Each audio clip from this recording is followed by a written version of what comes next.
Tere, mina olen Eve Reisalu ja ma näitan, kuidas saata e-kirja. Aadressiribale tuleb kirjutada oma e-postkasti asukoha aadress gmail.com ja vajutan Enter. Avanevasse vaatesse tuleb sisestada oma kasutajatunnus, milleks on meil koolis siis sinu e-maili e-posti aadress. Kui ma olen juba selles arvutis selle aadressiga sees käinud, siis see jääb siia ette. Kui sinu nime siin ei ole, on hästi palju teiste inimeste nimesid, siis tuleb valida alt kasuta teist kontot. Minu nimi on praegu mängult Ain.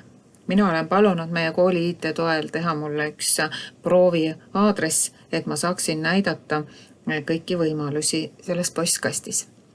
Klõpsan oma nime peal ja pean sisestama parooli ja vajutan järgmine. Nüüd ma sain oma e-postkasti sisse. Uue kirja saatmiseks on siin vasakul pool plussmärk. Vajutan selle peal koosta.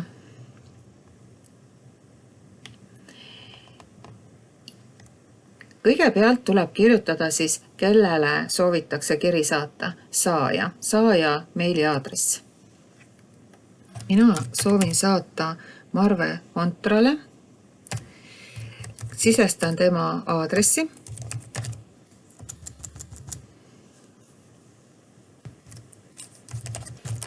Kui see aadress siia ette juba niimoodi ilmub, siis võib selle peal ka otse klõpsata. Nii, teema. Teema on siis, nagu jutul on pealkiri. Ma pean panema oma kirjale pealkirja ja panen selleks praegu kodutöö, sest ma soovin saata õpetajale kodutöö. Kiri algab alati pere ja seejärel tuleb kirja sisu, mida ma soovin siis öelda. Mina soovin öelda, et ma saadan oma kodutöö. Kiri lõpeb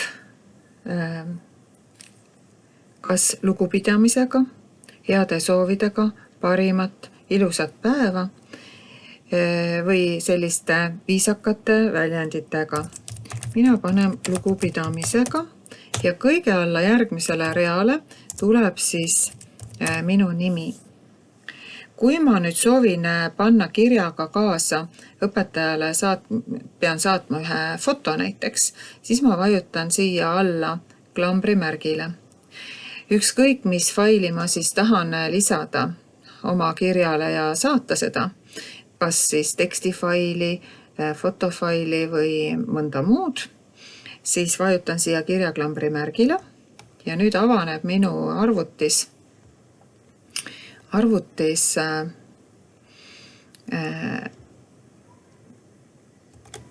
kaustad, valin siit foto ja klõpsan selle peal ja nüüd ta tulebki mulle siia kirja sisse, ootan kuni kõiki on ilusti ära laetud ja vajutan saada. Kui mul on kiri ära saadetud, siis siia alla vasakule ilmub ka siis, et teade, et kiri saadeti.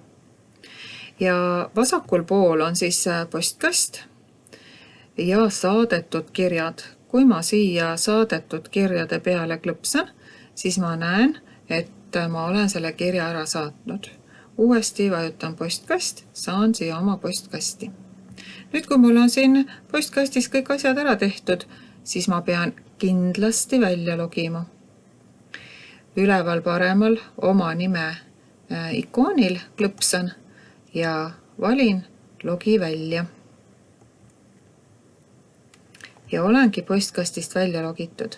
Kui ma ei soovi, et minu nimi jääb näiteks kooli või tööarvutisse siia ette, siis ma saan selle konto siit ka eemaldada. Vajutan eemaldage konto ja siia miinusmärgi peale küsitakse, kas eemaldada konto.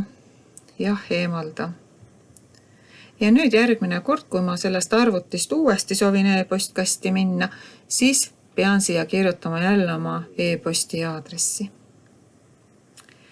Turvalisi kirju!